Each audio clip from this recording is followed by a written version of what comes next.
पहले देखिए इन्वर्टेब्रेट्स को और लिखना शुरू करो कौन ज़्यादा है कौन कम है।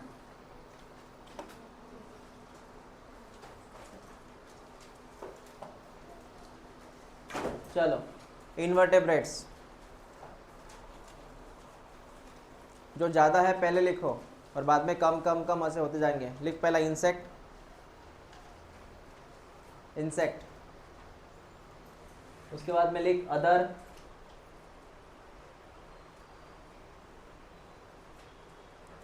उसके बाद में लिख मोल्यूस्का,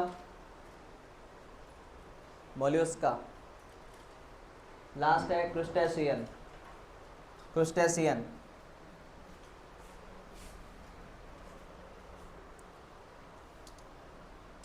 सुन मैंने क्या बोला, पहला इंसेक्ट, दूसरा अदर, तीसरा मोल्यूस्का, चौथा कौन, क्रुस्टेशियंस। IOMC, IOMC याद रखो, ठीक है सर। मैक्सिमम कौन है बेटा, हाँ। नेक्स्ट वर्टेब्रेट में लिख सर पहला कौन आएगा, फिश। यहाँ थोड़ा कन्फ्यूजन रहता है हमेशा, ये थोड़ा एक ऐसा क्वेश्चन है जहाँ क्लियरिटी नहीं बताई गई है। इसके ऊपर क्वेश्चन आएगा भी नहीं क्योंकि एनिमल के बारे में कन्फ्यूजन है अभी भी। चल लिख पहले फिश, बाद में लिख birds, then reptile, then amphibia and mammals.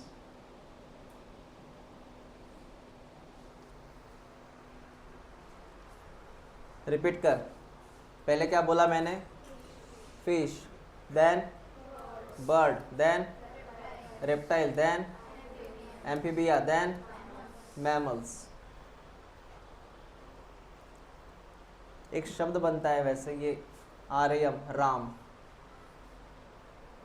और ये तो पता है ना, FB फेमस है ना, फेसबुक। हाँ,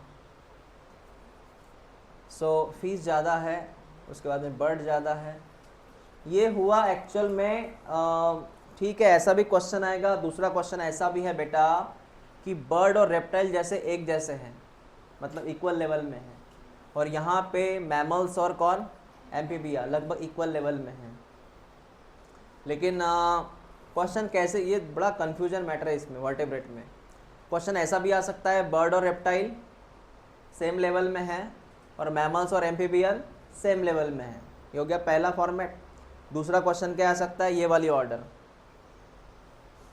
करते में क्या मिलता है। पहला क्वेश्चन क्या आएगा, कौन सेम लेवल में है, बर्ड रेप्टाइल, और इधर कौन बेटा, मैमल और एम्फीबिया सेम लेवल में है। ये हो गया पहला क्वेश्चन। दूसरा क्वेश्चन क्या है, इस तरह, पहले कौन ज़्यादा, फिश, देन उससे कम है, देन कम, उससे कम, उससे कम, मैमल सबसे कम, क्योंकि मैमल सबसे लास्ट आया दुनिया में, मैमल सबसे लास्ट आया दुनिया में। ओके ठीक है। लास्ट लिख प्लांट्स।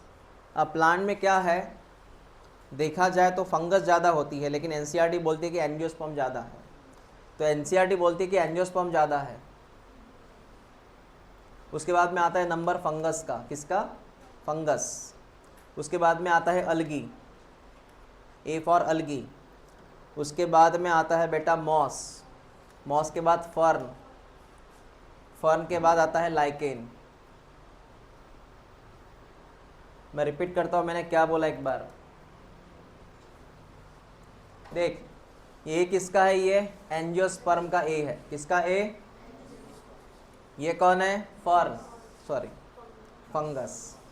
बता ए कौन है, एफ कौन है, फंगस। हो गया, A for algae, M for mollusca, F for fern, हाँ एम फॉर मॉसिस बोला ना, हाँ सॉरी सॉरी एनिमल में चला गया मैं। M for mosses, F for fern, और ये कौन है, लाइकेन। ये लिख लो सीरीज, सीरीज लर्न करो अभी 1 2 3। रिपीट करो, इन केस ऑफ इनवर्टेब्रेट्स कौन ज़्यादा है? उससे कम, उससे कम, उससे कम, हो गया। अबाउट वर्टेब्रेट्स हमारे अंदर सबसे ज़्यादा फिश, उससे कम, उससे कम, उससे कम, उससे कम, ख़त्म। अब प्लांट्स की बारी है।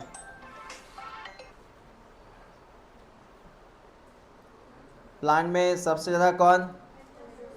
उससे कम, उससे कम, उससे कम, हाँ, उससे कम, उससे कम, ठीक है, ख़त्म।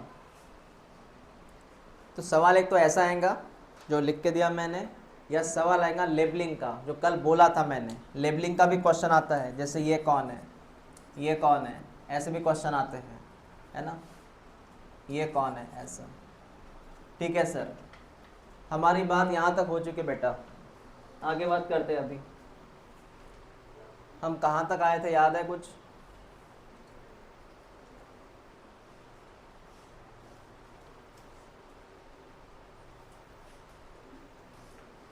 ये शुरू है अभी, टॉपिक का नाम पैटर्न ऑफ,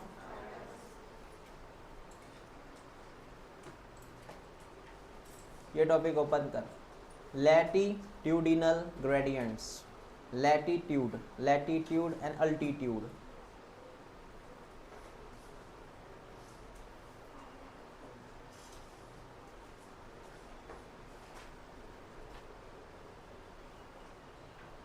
अब मेरी बात सुन, व्हाट इज लैटिट्यूड? बेटा ये है अर्थ, पूरी बात समझना, ये अर्थ है, ये अर्थ है। इस अर्थ पे ये बीच वाला जो एरिया है इसको बोलते हैं इक्वेटर।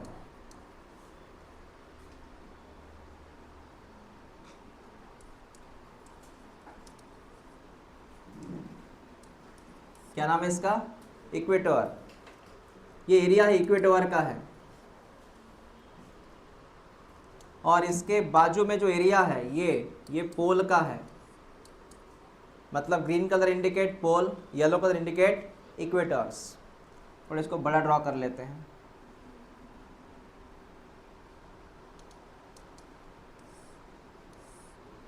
इक्वेटर एंड पोल। अब होता क्या है, इक्वेटर यहाँ से पोल तक जो डिस्टेंस है, यहाँ से पोल तक का जो डिस्टेंस है इसको बोलते हैं अपन लैटिट्यूड। क्या बोलते हैं? ये शब्द याद रख। What is latitude? Equator to pole. What is latitude? Equator to pole. दूसरा शब्द है अल्टीट्यूड। इसका मीनिंग है पहाड़ की ऊंचाई।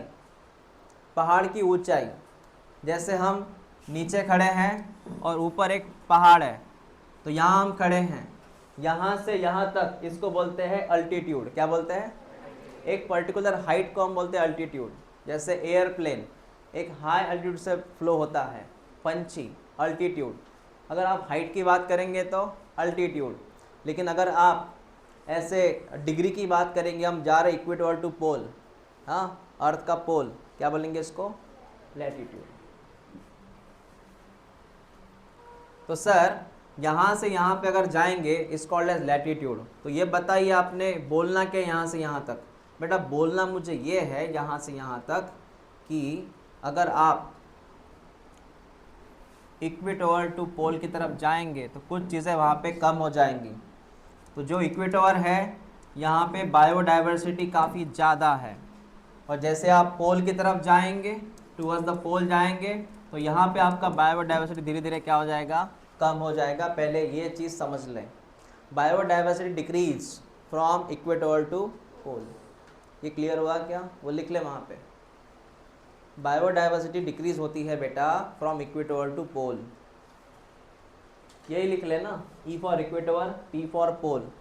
और ये बी कौन है? बायोडाइवर्सिटी।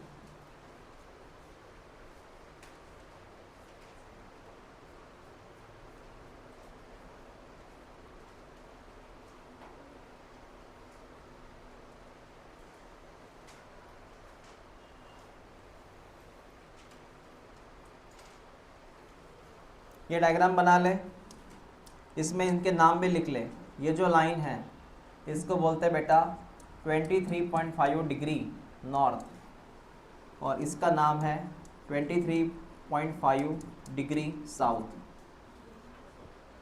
ये दो लाइंस है।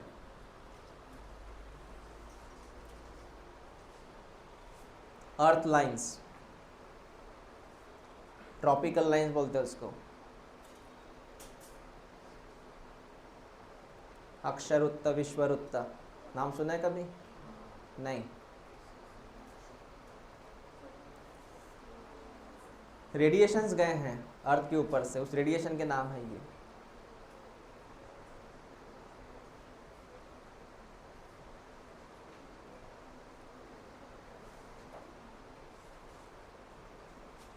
(23.5 डिग्री नॉर्थ, 23.5 डिग्री साउथ), इनके बीच वाले एरिया का नाम है इक्वेटर।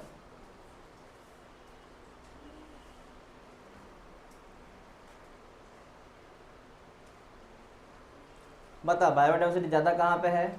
इक्वेटर। कहाँ कम है? पोल। आपका ये लिखना हो गया क्या? सही में समझ में आया? तो what about latitude? The distance between equator and pole. At equator बहुत ज़्यादा स्पेसिस मिलेगा, एट पोल कम स्पेसिस मिलेगा। हाँ सर, और ये पता है चला ना 23.5 क्या है? तो इसके बीच वाले एरिया का नाम क्या है? इक्वेटर। ओके। इसके बाद और एक नाम लिख ले, सुन ले बेटा। ये अर्थ है ना, जैसे मैंने बोला बीच वाले एरिया का नाम क्या है? इक्वेटर। उसका और एक नाम लिख, इसको लिख ट्रॉपिक। ये ट्रॉपिक एरिया है, और इसके ऊपर है टेम्परेट। यहाँ पर भी है टेम्परेट। इसके बाद में ये वाला एरिया पोल, ये वाला एरिया पोल। मतलब 3 एरिया बोले मैंने, बीच वाला ट्रॉपिक एरिया, इसके अगल बगल में टेम्परेट एरिया, एंड लास्ट में है पोल एरिया।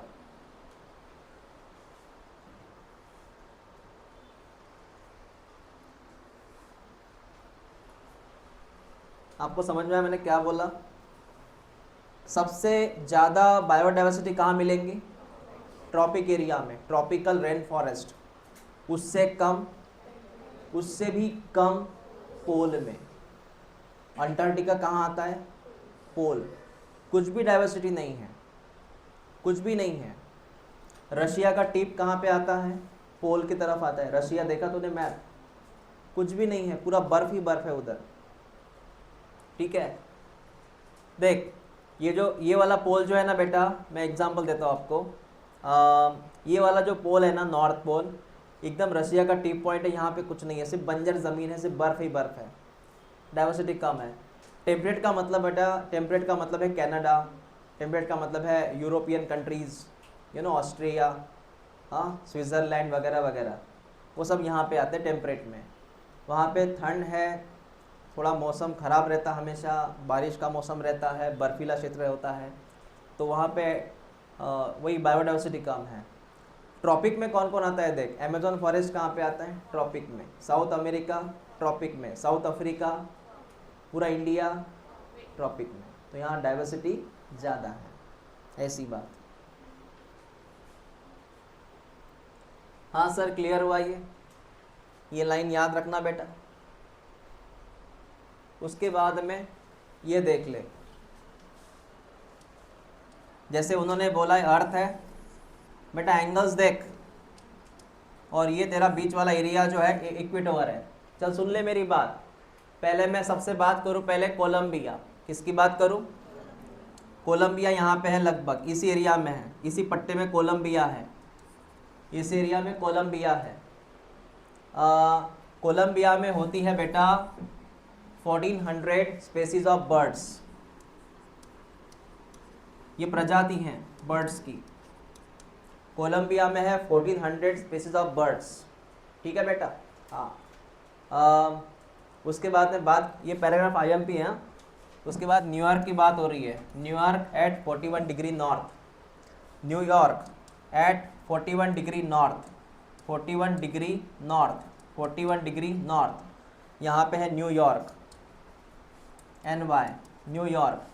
यहाँ पे अगर तू कंपेयर करेगा तो वहाँ पे 105 स्पीसीज होती है, ओनली 105, ओनली 105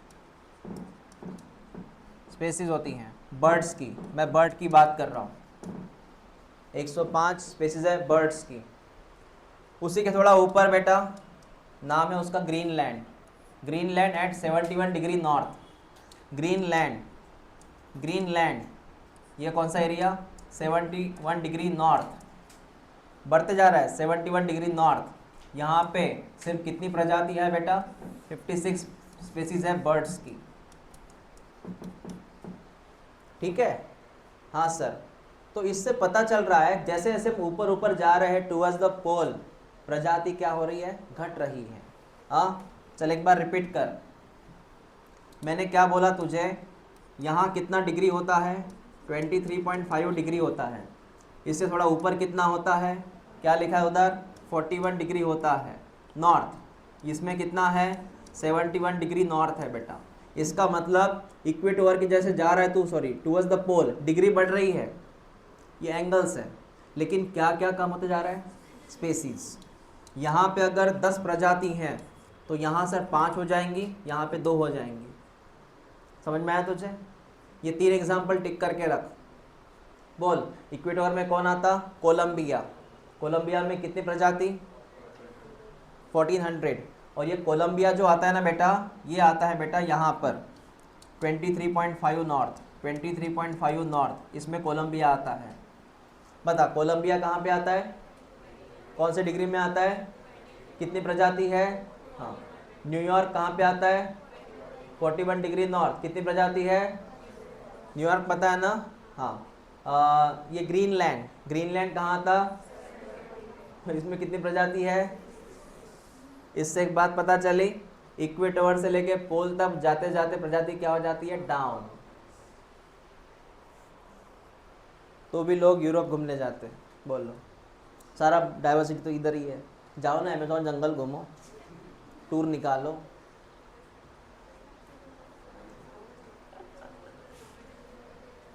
ओके ये लिखने की ज़रूरत नहीं है ना, ये समझ में आया ना वैसे। हाँ तो मैं इस पैराग्राफ को हाईलाइट करता हूँ यहाँ से लेके यहाँ तक, इसको IMP करो।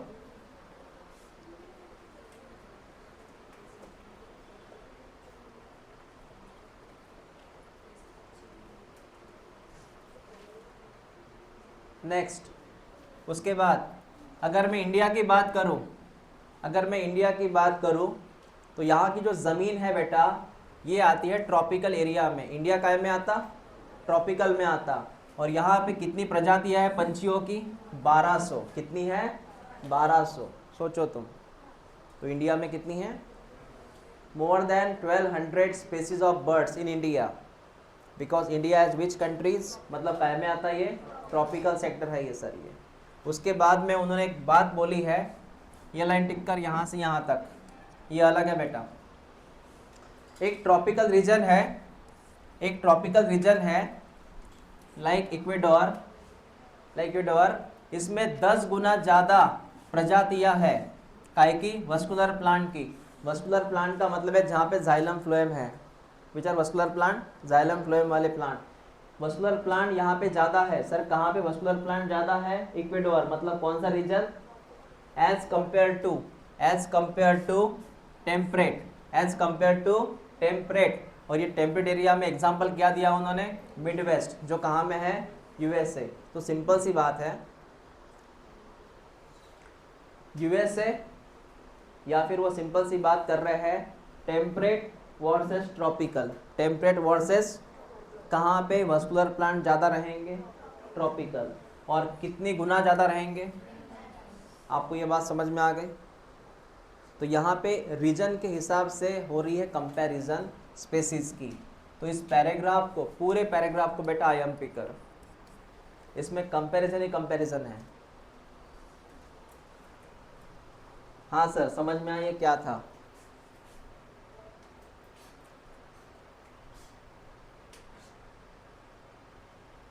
एक बार मैं तुझे बता दूं, देख बेटा, ये जो एरिया है ना, यहाँ पर, यहाँ आता है नॉर्थ अमेरिका, उसी को लग के यहाँ पे आता है south America. North America, south America, उसी को लग के यहाँ पे आता है साउथ अफ्रीका। कौन आता? South Africa.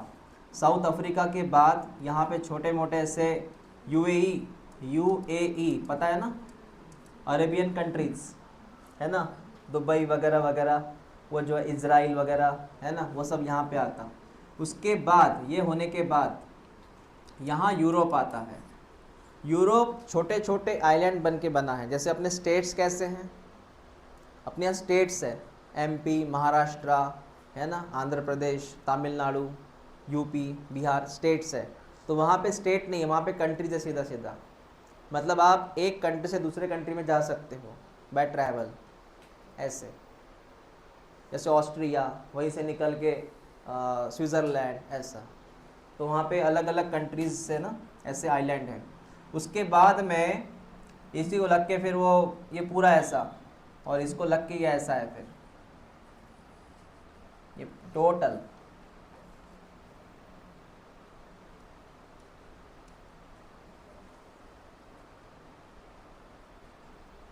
मतलब ये इंडिया है, साउथ अफ्रीका के नज़दीक कौन है? इंडिया का एरिया है।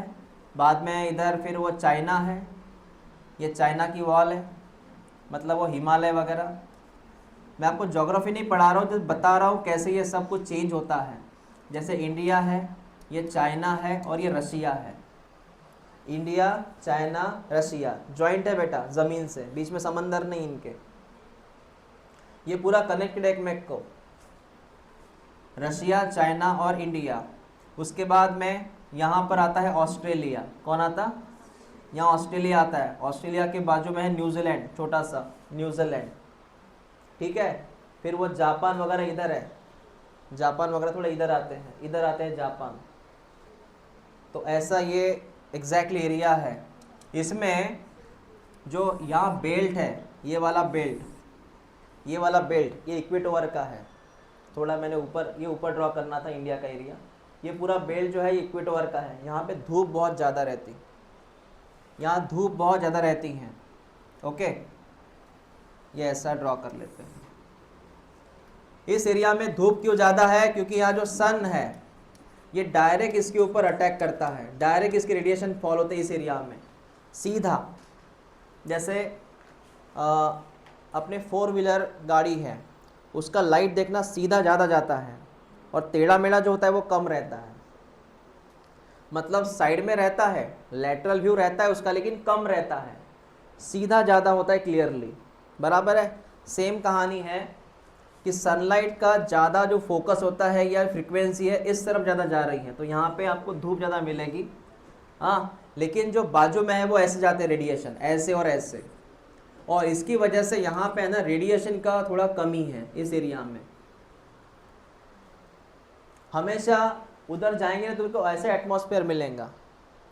If you go to the UK, आपको ऐसे एटमॉस्फेयर मिलेगा जो अभी है, सन रेडिएशन नहीं है। क्लियर हुआ?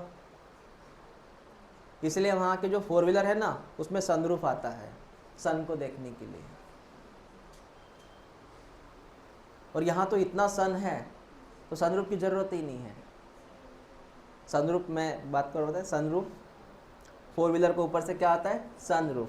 स्पेशली वो एक्चुअली जो कंसेप्ट है ना सनरूफ का, वो वहाँ का है, बिकॉज वहाँ पे सन नहीं मिलता देखने को, इसलिए उसका नाम है सनरूफ। यहाँ वो धूप रूप है, इतनी धूप आती है। ओके देखिए ना आपने, छोटे बच्चे सनरूफ से बाहर निकलते हैं, गाड़ी देखते इधर उधर कौन है। बेटा हवा खाने के लिए नहीं, वो सन को देखने के लिए था। ठीक है, हम ऐसी चीज़ें अडॉप्ट करते ना, मैं खुद कभी कभी हैरान हो जाता हूँ ऐसी चीज़ के। तुम्हें पता है ना, जैसे मैं टॉपिक थोड़ा बाहर जा रहा हूँ, जैसे कि वो जो ब्लेज़र होता है, कोट जो होता है ना, वो जीन्स है, कोट है, पता है ना, ये चीज़ें वहाँ अप्लाई इसलिए होती है कि ठंड बहुत है उधर, इतनी ठंड रहती है कि 12 महीने वहाँ पे ठंड रहती है, हमेशा बारिश रहती है। वो लोग कैप पहनते क्योंकि बारिश आती है, ऐसी सर्कल वाली कैप। अपने यहाँ भी कैप चलती है क्योंकि धूप ज़्यादा है, उल्टा है। उनके यहाँ बारिश रहती है, बर्फ़ रहती है, इसलिए कैप पहनते हैं। अपने यहाँ धूप बहुत है इसलिए कैप पहनते हैं, ठीक है। वहाँ के लोग जो है वो इसलिए सूट पहनते हैं जाड़ा वाला, क्योंकि ठंड ना लगे। अपने शादियों में ऐसे 1 2 3 ट्रिपल सूट रहता है, इधर गर्मी गर्मी हो रही है। मतलब हम उनकी चीज़ें कॉपी कर रहे हैं, लेकिन क्यों कर रहे हैं खुद को नहीं पता हमें। वहाँ पे गेहूं की कमी रहती है, वहाँ पे रोटियां नहीं मिलती, इसलिए वो हमेशा बर्गर पिज़्ज़ा खाते हैं। अपने यहाँ पे सब कुछ अवेलेबल है तो भी हम पिज़्ज़ा खाते हैं। वो मजबूरी में करते हैं, हम फैशन बोलते करके हैं। समझ रहे बात को? हाँ ठीक है, रहने दो। ठीक है बेटा, हाँ सर ये हो गया।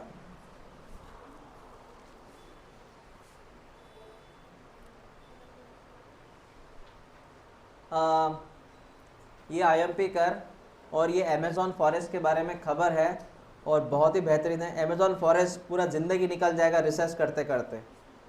देख बेटा, इस फॉरेस्ट में कितनी चीज़ें अवेलेबल है। तुझे पता है ये फॉरेस्ट कहाँ है? अमेज़ॉन का कहाँ है? हमें सिर्फ अमेज़ॉन पता है सर, फॉरेस्ट नहीं पता। हाँ हाँ, ब्राज़ील में है, ब्राज़ील में है। ब्राज़ील कहाँ है? साउथ अमेरिका में। हाँ ब्राज़ील, पता है ना, सॉकर फुटबॉलर। हाँ सो साउथ अमेरिका में 40,000 स्पेसीज है प्लांट्स की। टिक किया कर, 40,000 प्लांट है, 3,000 मछलियाँ है,